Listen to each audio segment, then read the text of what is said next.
नमस्कार। आज हम सभी कक्षा 8 विषय संस्कृत व्याकरण पाठ संख्या 2 पद परिचय पढ़ेंगे। इसका कुछ भाग हमने पढ़ लिया है और जो बचा हुआ है शेष वो आज हम पढ़ेंगे। पढ़ने से पहले जो हमने पढ़ा है उसको एक बार वापस थोड़ा देख लेते हैं।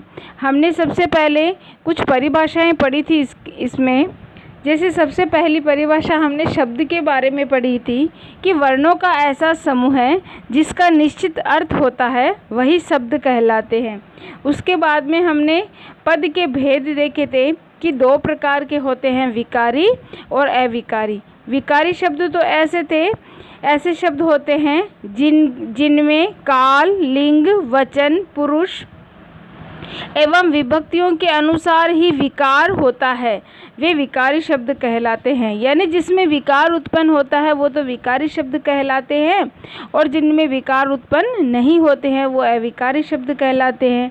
अविकारी के 2 भेद होते हैं और विकारी शब्द के भी 2 भेद होते हैं। उसके बाद में हमने सार्थक और निरर्थक शब्दों के बारे में भी पढ़ा था कि जिन शब्दों का कोई निश्चित अर्थ निकलता है वे तो सार्थक कहलाते हैं, और जिनका निश्चित अर्थ नहीं निकलता है वह निरर्थक शब्द कहलाते हैं। उसके बाद में हमने प्रत्यय व उपसर्ग के बारे में पढ़ा था, जिसमें हमने पढ़ा कि वे शब्दांश जो किसी शब्द के पूर्व में लगकर अर्थात आगे लगकर उसके वाक्य में या उसके शब्द में परिवर्तन कर देते हैं उसे हम उपसर्ग कहते हैं। और प्रत्यय जो है वो पीछे लगता है। उपसर्ग हमेशा आगे लगता है और प्रत्यय पीछे लगता है। कुछ उपसर्ग शब्दों के बारे में भी हमने इसमें पढ़ लिया था। उसके बाद में हमने वचन भी पढ़ लिया है।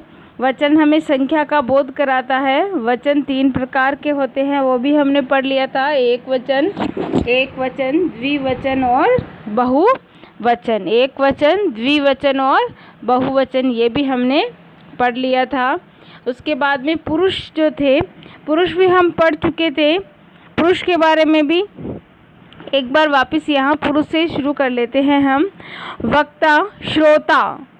वक्ता यानी जो स्वयं बोलता है वो, श्रोता यानी सुनने वाला। आदि की दृष्टि से पुरुष के 3 भेद होते हैं। पुरुष के कितने भेद बताए हैं? 3 भेद बताए हैं। वक्ता के लिए उत्तम पुरुष, श्रोता के लिए मध्यम पुरुष तथा अन्य के लिए प्रथम पुरुष का प्रयोग किया गया है। जैसे सह, तौ, ते। सह यानी वह, ये पुल्लिंग के लिए आते हैं। वह, वे दोनों और वे सभी। जैसे राम है, रामौ, रामः, भवती, भवतः, भवन्ति आदि प्रथम पुरुष के उदाहरण है। किसके उदाहरण है? प्रथम पुरुष के उदाहरण है ये। आगे देखिए, त्वम, युवाम और यूयम। त्वम, युवाम और यूयम। भवसि, भवतः, भवत् आदि मध्यम पुरुष के उदाहरण है। तथा अहम, आवाम, वयम ये और भवामि, भवावह, भवामह आदि उत्तम पुरुष के उदाहरण है। भवान का प्रयोग सदैव प्रथम पुरुष में होता है। भवान का जो प्रयोग है वो सदैव किस में होता है? प्रथम पुरुष में होता है। किस में होता है? प्रथम पुरुष में होता है। तो इस प्रकार हमने पुरुषों के बारे में भी पढ़ लिया है कि किसी और के बारे में जब हम बात करते हैं तो हम प्रथम पुरुष का प्रयोग में लेते हैं, प्रथम पुरुष को प्रयोग में लेते हैं। और जब सामने वाले के बारे में बात करते हैं तो हम मध्यम पुरुष का प्रयोग करते हैं, और जब स्वयं के लिए करते हैं तो उत्तम पुरुष का प्रयोग करते हैं। लिंग पढ़ेंगे। संस्कृत में पुरुषवाचक संज्ञा के लिए पुल्लिंग, स्त्रीवाचक संज्ञा के लिए स्त्रीलिंग, अन्य के लिए नपुंसक लिंग का प्रयोग होता है। यानी लिंग भी 3 प्रकार की होती है संस्कृत भाषा में, पुल्लिंग, स्त्रीलिंग और नपुंसकलिंग। जिसमें पुरुष जाति का बोध होता है वो तो पुल्लिंग हो गई, जिसमें स्त्री जाति का बोध होता है वह स्त्रीलिंग हो गई, और जो शेष रहते हैं वो सभी नपुंसक लिंग में आ जाते हैं। इसके कुछ उदाहरण भी दिए गए हैं, जैसे सिंह, अश्व है, ग्राम है, नगर, देश है, पत्रम, पुष्पम आदि।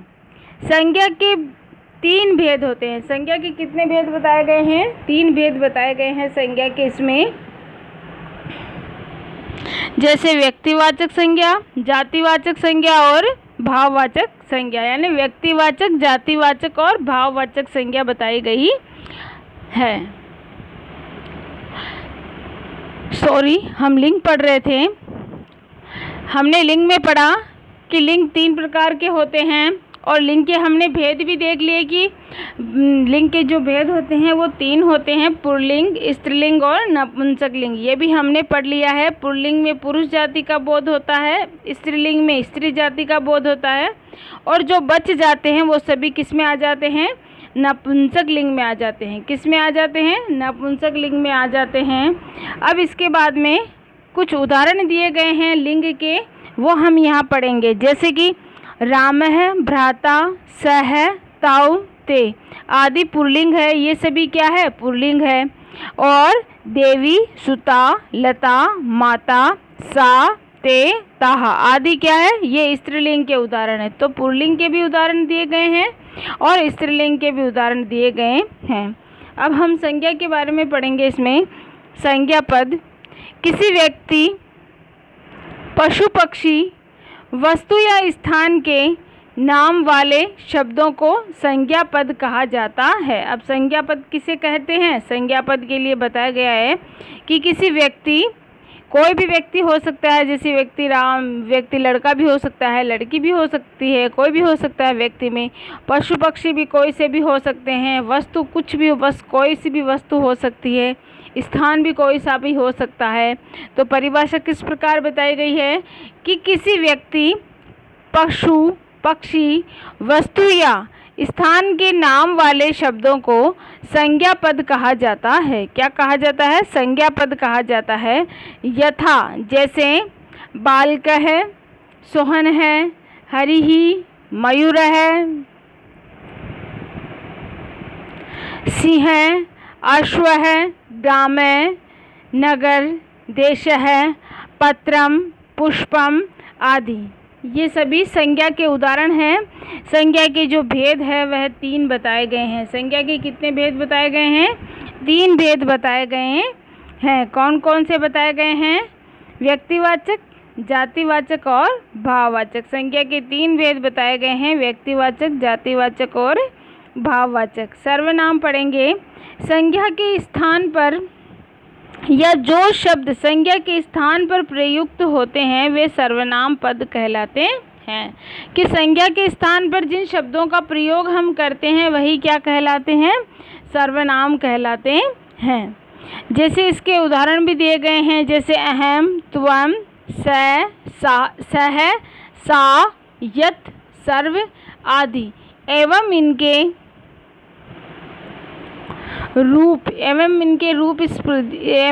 रूप भी होते हैं, अर्थात किस प्रकार? युष्मत्, अस्मत्, तत् शब्द के रूप में ये सभी सर्वनाम आते हैं। ये जो अस्मत्, युष्मत् और ये अस्मत्, युष्मत् और तत् है, इन सभी में सर्वनाम के रूप आ जाते हैं। विशेषण पढ़ेंगे हम। विशेषण पद संज्ञा, सर्वनाम या विशेषण की विशेषता या कमी बतलाने वाले शब्द को विशेषण कहते हैं, और विशेषण जिसकी विशेषता बताता है या प्रकट करता है उसको विशेष्य कहते हैं। कि संज्ञा और सर्वनाम की जो विशेषता बताता है उसे विशेषण कहते हैं, और विशेषण जिसकी भी विशेषता बताता है उसे क्या कहते हैं? विशेष्य कहते हैं। जैसे इसके उदाहरण भी कुछ दिए गए हैं, जैसे कृष्ण है, पीत है, उच्च है, बुद्धिमान है, मधुर है, मलिन है, गंधहीन है आदि। इस प्रकार इसके उदाहरण भी दिए गए हैं विशेषण के कुछ। जैसे विशेषण पद है, जैसे विशेषण पद क्या है? पीता है, अंबर है में अंबर विशेष्य पद है। कृष्ण सर्प है में सर्प है विशेष्य पद है। शुभ्र ज्योत्सना में ज्योत्सना विशेष्य पद है। जो लिंग वचन विशेष्य का होता है, जो लिंग वचन विशेष्य का होता है वही लिंग तथा वचन विशेषण का होता है। वही लिंग और वचन किसका होता है? विशेषण का होता है। यथा, जैसे शोभना माला, शोभनः बालक है, शोभनम उद्यानम, शोभानानि वस्त्राणि, शोभनः नार्यः, शोभनः मर्कटः इत्यादि। ये इसके उदाहरण हैं। कारक देखेंगे हम। वाक्य में जिसका क्रिया के साथ संबंध होता है, वाक्य में जिसका क्रिया के साथ संबंध होता है उसे हम क्या कहते हैं? कारक कहते हैं। क्या कहते हैं? कारक कहते हैं। अर्थात क्रिया जनकत्वम कारकम सूत्र के अनुसार क्रिया के जनक को ही कारक कहते हैं। क्रिया के जनक को ही हम क्या कहते हैं? कारक कहते हैं। क्रिया को करने वाला कर्ता होता है। क्रिया को करने वाला क्या होता है? कर्ता, यानी कार्य को करने वाला कर्ता होता है।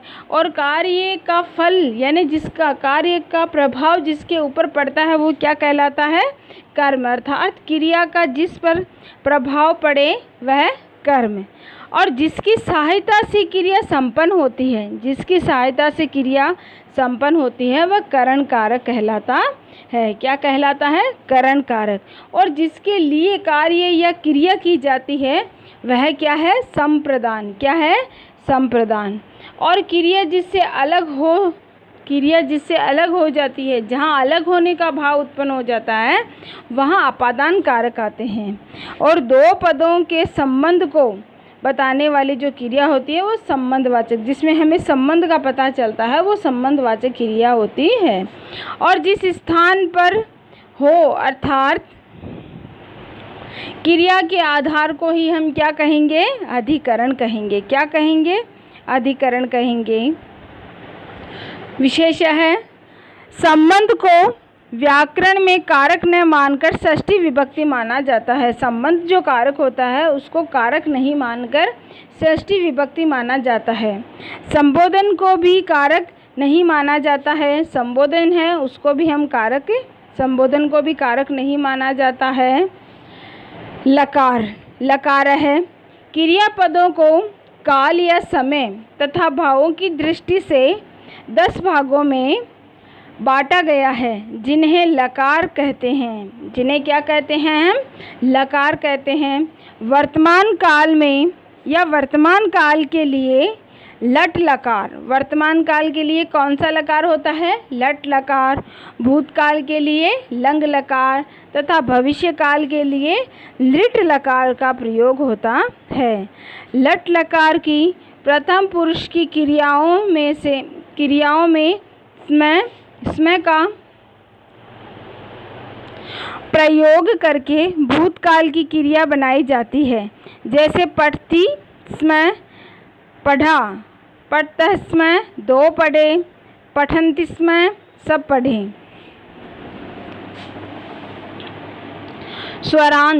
स्वरांत पद देखेंगे हम। ऐसे शब्द जिनके अंतिम वर्ण में स्वर मिले हो उन्हें स्वरांत कहते हैं। स्वरांत की परिभाषा स्वरांत शब्द से ही पता चलती है। किससे पता चलती है? स्वरांत शब्द से ही, कि ऐसे शब्द या ऐसे पद जिनके अंतिम वर्ण में स्वर मिले हो उन्हें हम स्वरांत कहते हैं। जैसे उदाहरण भी दिया गया है, जैसे राम में जैसे रा धन में धन ए अर्थात राम बना।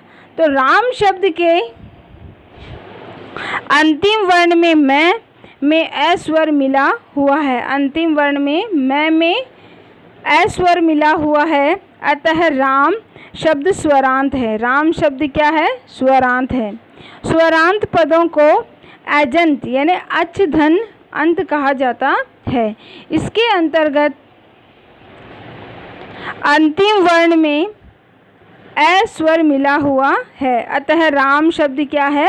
स्वरांत है। क्या है? राम शब्द स्वरांत शब्द है। इसी प्रकार अकारांत में जैसे राम बालक, शिक्षक, सिंह, गज, छात्र, विद्यालय आदि।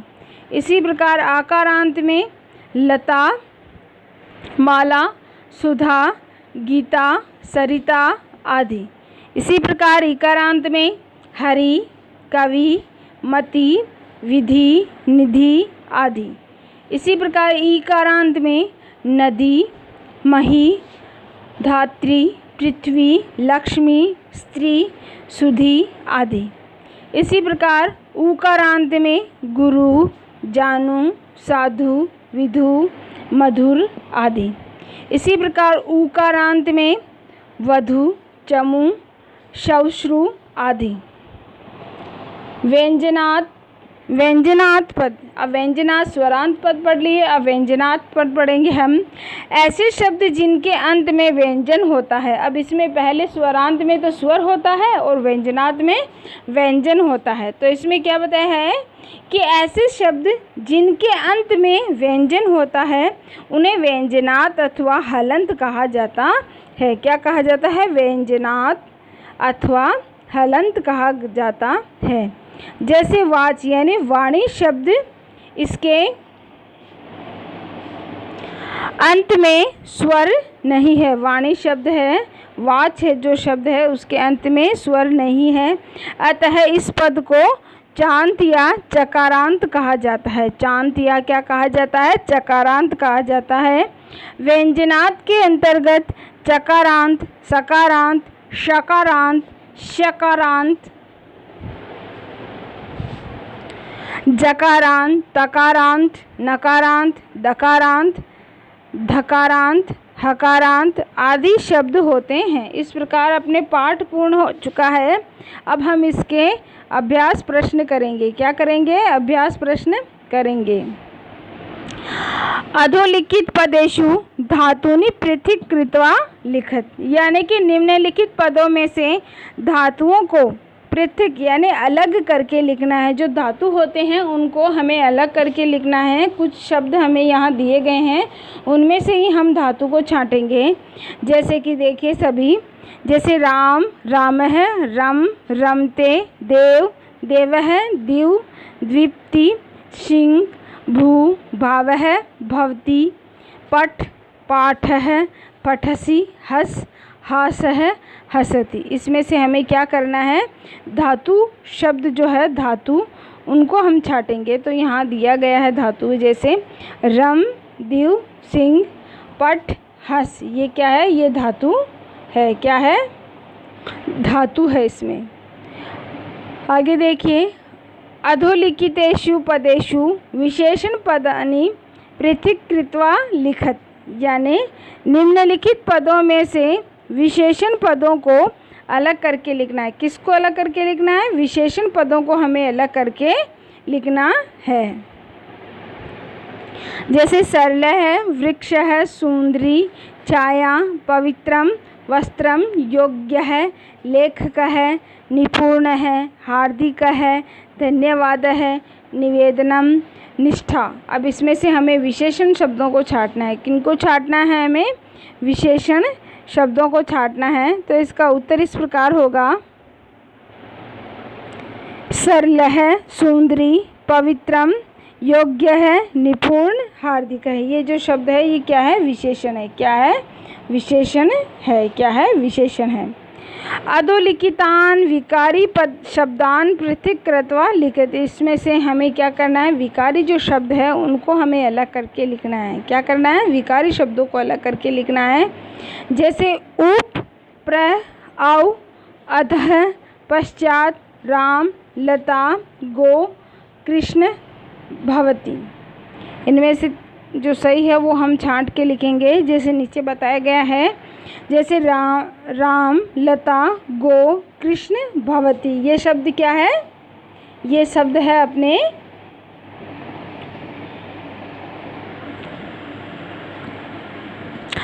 ये शब्द अपने क्या है? विकारी है।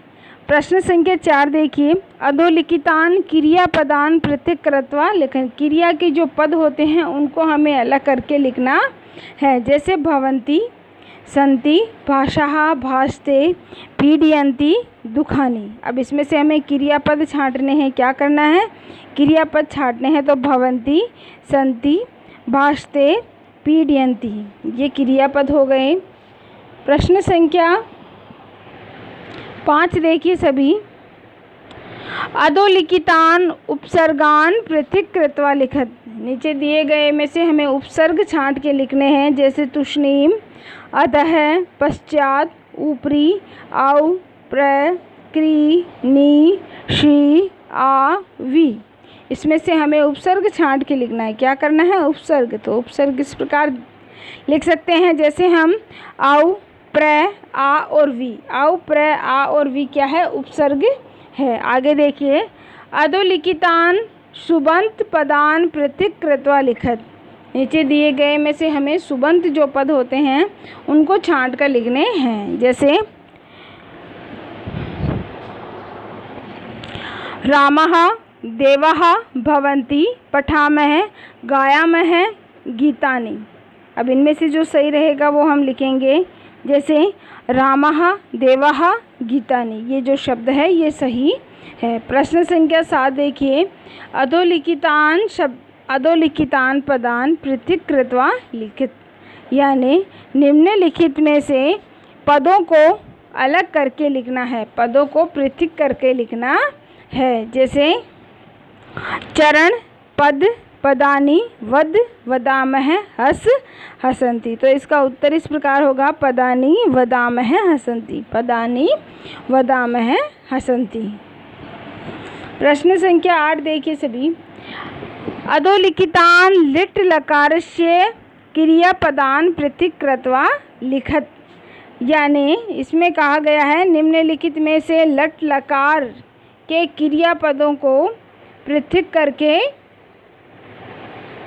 लिखो। अब इसमें से हमें अलग करके लिखने हैं वर्तमान काल के, जैसे भवति, अभवत, भविष्यति, हसति, अहसत, हसिष्यति, गच्छति और अगच्छत। इसका उत्तर इस प्रकार होगा, भवति, हस्ति और गच्छति, ये इसका उत्तर होगा। इस प्रकार हम आगे देख सकते हैं। प्रश्न संख्या 9 में हमें रिक्त स्थानों की पूर्ति करनी है कि राम जैसे है तो वो कौन सा शब्द सर्वनाम है या संज्ञा है। इस प्रकार हमें इनको पूर्ण करना है। कुछ शब्द हमें दिए गए हैं, उनकी सहायता से हमें इसको पूरा करना है। जैसे राम है, एक क्या है? संज्ञा है। राम है जो शब्द है वो एक क्या है? संज्ञा है। निर एक क्या है? उपसर्ग है। क्या है? निर एक उपसर्ग है। और तत्र क्या है? अव्यय है। तत्र क्या है? एक अव्यय है। इदम क्या है? इदम एक सर्वनाम है। क्या है? इदम सर्वनाम है। लिख शब्द क्या है? लिख धातु है। क्या है? धातु है। और हसति शब्द क्या है? हसति है क्रियापद। क्या है? क्रियापद है हसति। आगे देखिए सभी, अधोलिखितेषु पदेषु स्त्रीलिंग पदान चित्वा लिखत, यानी निम्नलिखित पदों में से स्त्रीलिंग शब्दों को चुनकर लिखना है। स्त्रीलिंग जो शब्द होते हैं उनको आपको चुनकर लिखना है। जैसे हरि, हरिहि, खटवा, माला, साधु, धेनुः, माता, जलम, भगिनी, बालिका, गृहम, द्वारम, लक्ष्मी, बाला, सोपानम, लता, मति, गजः, कुकुरः, पत्नी, गृहिणी, व्यंजनम। अब इनमें से हमें क्या करना है? स्त्रीलिंग शब्द छांट के लिखना है। क्या करना है? स्त्रीलिंग शब्दों को छांट के लिखना है। तो इसका उत्तर इस प्रकार से होगा कि खटवा, माला, धेनुः, माता, भगिनी, बालिका, लक्ष्मी, बाला, लता, मति, पत्नी, गृहिणी, ये सभी क्या है? स्त्रीलिंग के शब्द है। इस प्रकार हमने आज पाठ पूर्ण कर लिया है। पद परिचय में हमने कई प्रकार की परिभाषाएं भी पढ़ी है, उनके बारे में हमने विस्तार से जाना भी है इसमें, और किस प्रकार के क्रियापद होते हैं वो भी हमने पढ़ा है इसमें। इस प्रकार अपना पाठ पूर्ण हो चुका है। धन्यवाद।